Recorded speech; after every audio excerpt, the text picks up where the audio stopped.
Running a business comes with a lot of what-ifs. But luckily, there's a simple answer to them. Shopify. It's the commerce platform behind millions of businesses, including Thrive Cosmetics and Momofuku, and it'll help you with everything you need.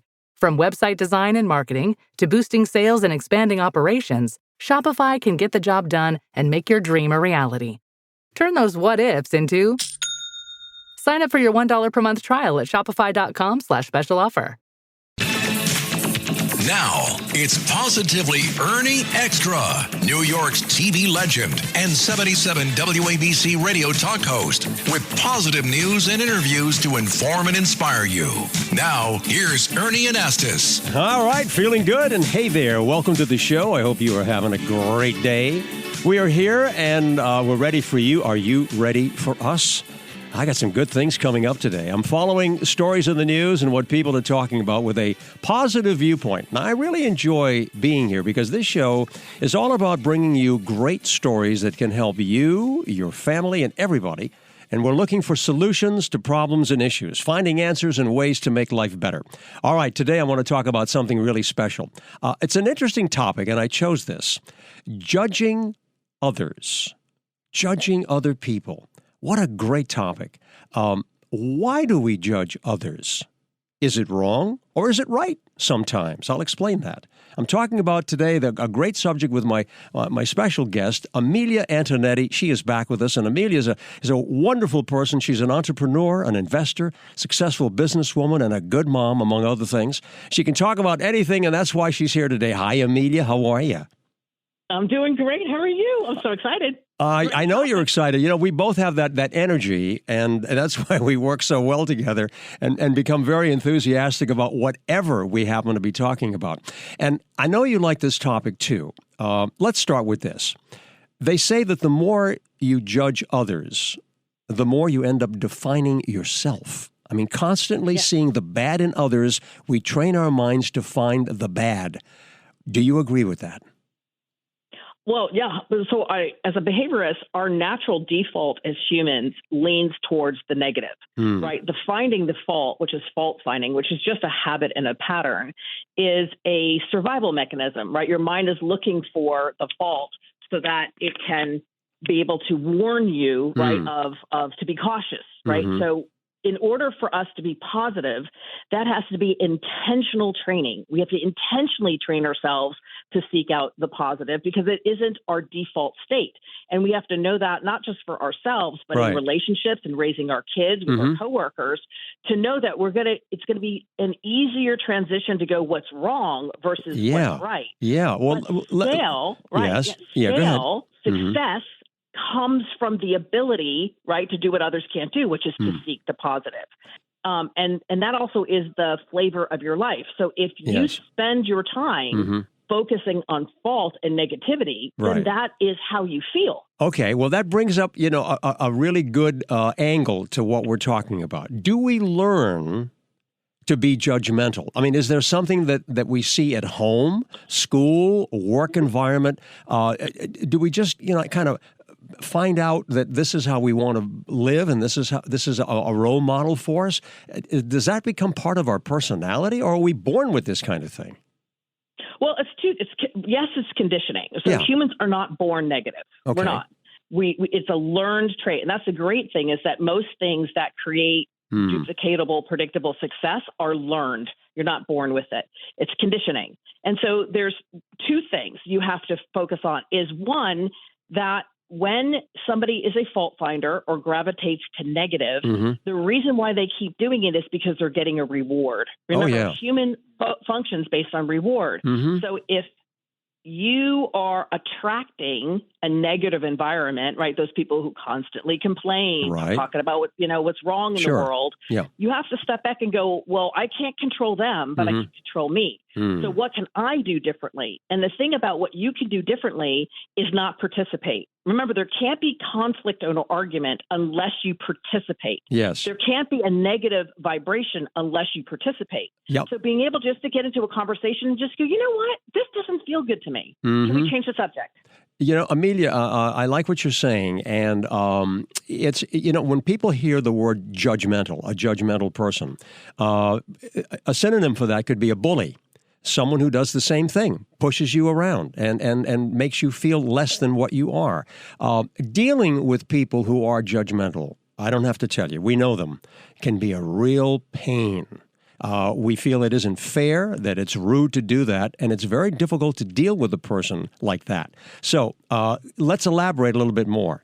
You find a person who's negative, find a person who is judgmental. What exactly do we do to counter that? How do we handle that? Well, the first step of that is to understand what is really happening. What's really going on is when, whether it's a bully or judgment, is fear-based. That's where the seed, that's where it derives from. People who are judgmental, the reason why they're judgmental is that is their fear. And that's what they're projecting. That's why they're even jumping on the judgment train, right, is to help counterbalance themselves. Right. This is wrong, so therefore I must be right. And when you understand that it's fear-based, then you have the ability to then be in empowerment. Do I want to feed that fear, or do I want to counter that fear? So when somebody makes a judgmental statement, depending on whether you want to play offense or defense, you can always say, that's one thing that could be happening, or it could be something else. You can lean towards the positive.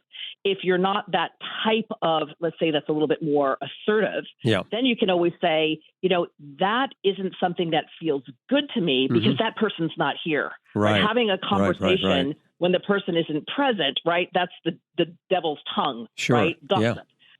Then it's easy just to say, you know what, that person's not here. I prefer to just talk about us. A lot of people just how you want it. Yeah, and a lot of people, Amilya, just walk away from people like that. Okay, they just say, you know what, I'm not going to deal with this person. I'm going to ignore it. There's another angle here, and judging others can be, and some people would say, good in a way, because it helps you to identify and recognize bad behavior and calling that person out. And can actually make a difference. Instead of walking away, you say, you know what?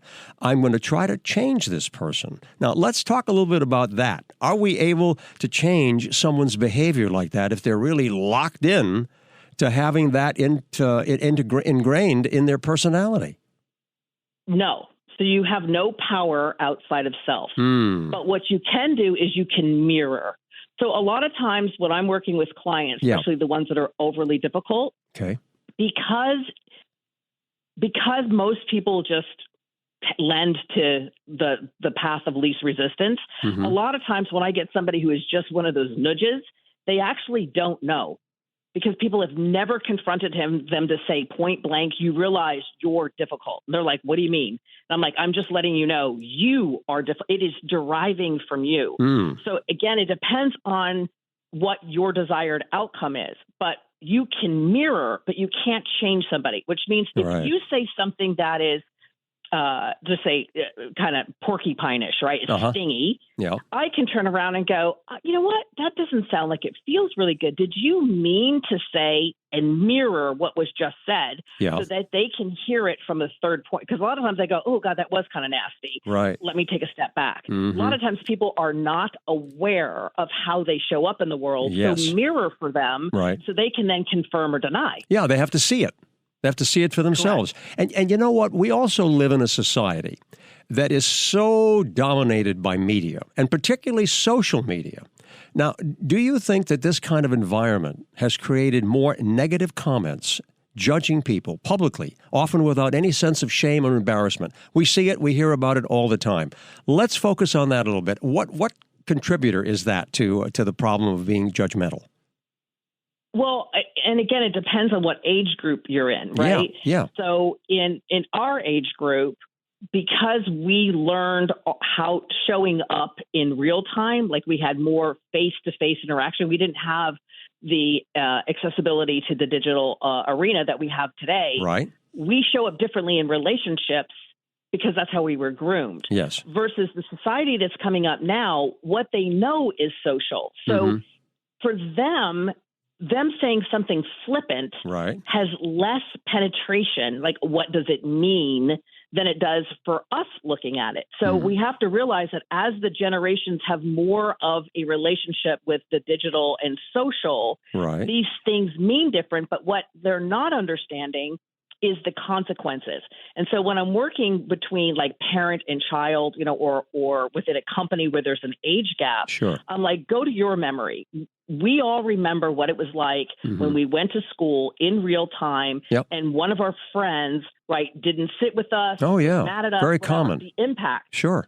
Now I go, think about the digital. This is happening to young people 1,000 times an hour. Right. Right. That same devastating, I don't belong. And really publicly, because it's out there. It's not just in the schoolyard. It's on the internet. It's everywhere.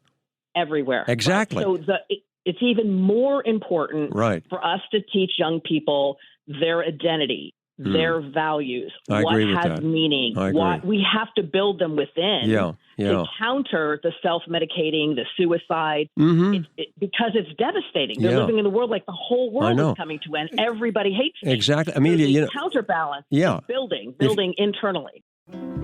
This episode is brought to you by San Pellegrino. A meal isn't just about what's on your plate. It's about what you bring to the table. San Pellegrino believes the table is where the best of life happens. That's what makes gathering around it so rich and rewarding.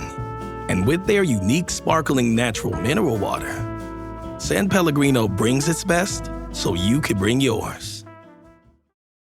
This episode is brought to you by Tic Tac. Summer tastes like Tic Tac. Tantalize your taste buds this sunny season with citrus adventure and orange. 2 everyday flavors that bring summer in every. Tic Tac Citrus Adventure is a yummy, vibrant medley of lemon, lime, and mandarin. And Tic Tac Orange is the perfect mix of tangy and sweet. Visit us at Tic Tac USA on social to refresh your summer with Tic Tac. Learning through play starts with Lego Duplo. With Lego Duplo, toddlers can develop real-life skills while having fun with colorful bricks made just for them. Large, easy to grip, and safe to explore. When children express themselves with Lego Duplo, they build patience, problem-solving, and empathy. See your child learn perseverance and self-expression with everything they imagine and create.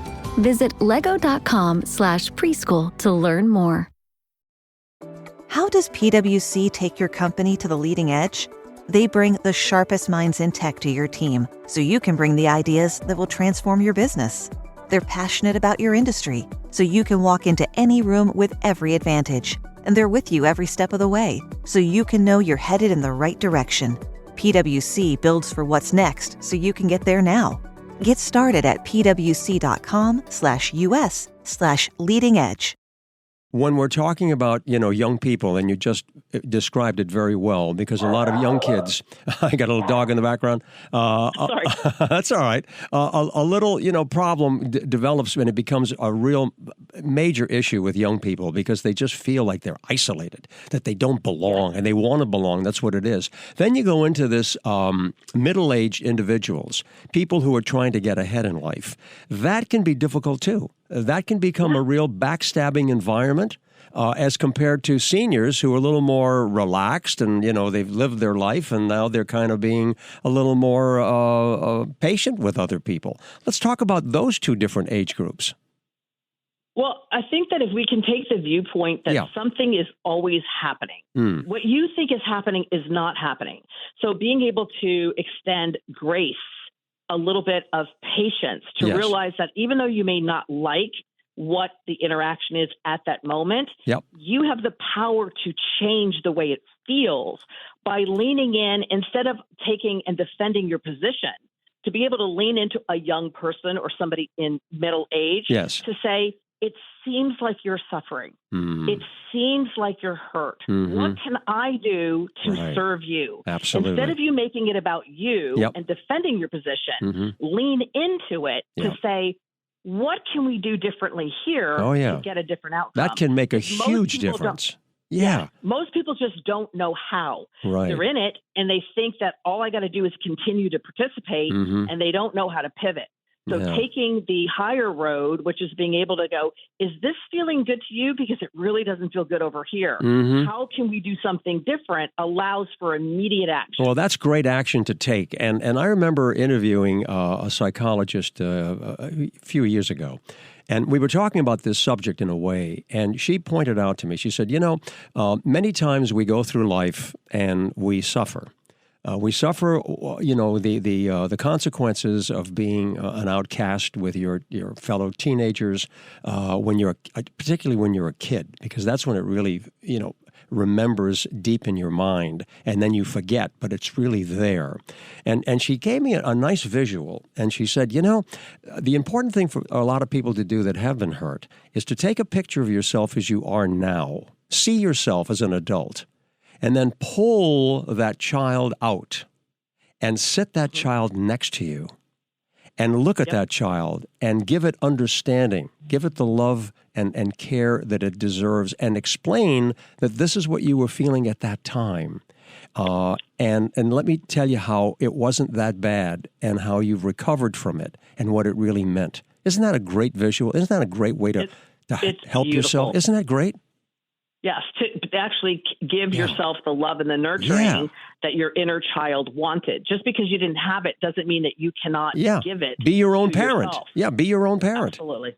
I love that. And the wonderful thing about it, again, as a behaviorist, I'm always trying to educate people on, why people do what they do and how to be able to counter how they're feeling. Yeah. An emotion, any emotion, right, only has a 90-second shelf life unless you feed it again. Yes. So if you feel happy, then it only lasts 90 seconds. You got to feed more happy. Right. If you feel sad or depressed, you have to stop feeding that, right, in order for you to get that feeling to subside. Yeah. What happens is we get triggered, right? We're like, oh my gosh, nobody likes me. That lasts 90 seconds. And then you're like, I wonder why nobody likes me. I'm such a good person. You said it again. Right. Then you go like, it's not fair. But I try so hard. You said it again. You keep feeding the emotion. And that's why it extends minutes, hours, days. Yeah. Because you don't even realize that you're in the pattern of feeding that emotion. Yes. Because the emotion is charged. It's hungry. It wants you to feed it. Yeah. You have to get into presence and attention to say, I don't want to feel this way. So what I'm going to do is I'm going to do something different to spark a different emotion and feeling. I like this a lot. This is such a great topic. And I hope that, whoever's listening and watching us right now can understand that this is coming from two people who genuinely want to help. And that's what we're doing. We're having a great conversation, but we want to help people. Let me bring up just two more things before we go, because the time just goes so quickly. From a spiritual standpoint, many faiths believe that judging people is wrong. In some ways, they say it's sinful. So let's talk about the spiritual aspect of how we handle that. And there are a lot of people who say, you know what, because I do have this faith, if you will, whatever it happens to be, it doesn't matter. And I have this idea of how I should conduct myself in life and the way I've been taught, that makes a huge difference, and it can turn people around in a positive way. Talk about that. Well, I think that if we can say that every person is here for a reason, no matter what your faith is, we're here for a reason. I believe that, sure. And we all deliver, our internal genius, the thing that we're here to do. Right. It is when you talk about sinful, I don't know what God intended for you. And when I judge, I am interrupting the communication between you and your divine purpose and God. Who am I to say what you should or should not be doing? Understood. Right? It's not my job. It's between you, right, and the man upstairs. Yeah. And when you're judging, you're interrupting, you're creating noise to make the journey for your life purpose more difficult. So why so many religions say do not judge is because it is a one-on-one destination between you and your higher calling. Totally. And that's what the non-judgment is don't make it any harder than it already is by throwing in your 2 cents, because you don't know what my purpose here is. Right. Stay on your own journey. Stay on what your own calling, how you're showing up. That's exactly right. Manifest what your thing is, and don't worry about other people's, because if you live your life to your fullest based on what you were put here to do, that's your journey. Not interfering with others. And Amilya, many people who are listening to this and are saying, yes, this is how I feel, this is how I believe. It's the old, line, as you are judged, as you judge, you will be judged. And I think that keeps a lot of people on track and saying, you know what, let me forgive somebody if I want to be forgiven too. And it's that circle. It's that circle that for many, many people who believe in it, and it works. It works for them. Yes. Yeah. Yes. Kindness will go a long way to extend grace. One of my favorite words in the world is grace. Just give a little grace. I don't know what walking in your shoes feels like. Yep. I don't know what you're dealing with in this moment. So if I can extend grace and just make the assumption of the positive, you didn't mean to do what you did. It wasn't intentional. You don't wish me harm. I can think that thought just as easily as I can think the thought of you did mean it. You did cause me to be saying you can choose how you want to show up in the world. And it has to decide with, do you want to be able to demonstrate, to touch people with that positivity, with the hope, with the thing that you want in return. You know, become who you want. Become who you want. I love that, because we just get so excited when we're talking about subjects like this, Amilya. I enjoy this so much, and I hope that people who are listening to us get the same feeling. And the bottom line is that you are an individual, you have your own personal gifts, and you have an opportunity to shine. And I use this line often, and it's from Irma Bombeck, who said, when I die and I face my Creator, I'm going to say, I have nothing left. I've used everything, every talent that you gave me. And I think that's a great thought, and it makes me feel good. Amilya, you've been a great guest. Great guest. I really love having you on the show, and I hope everybody has enjoyed it. Positively Ernie Extra on 77 WABC and our other platforms as well. Looking forward to having you back on the air again, Amilya. Thank you so much. We're better together. Yeah, I like that. Everybody have a great day, and we'll talk to you next time, okay? Stay well, and remember, you were born to be alive.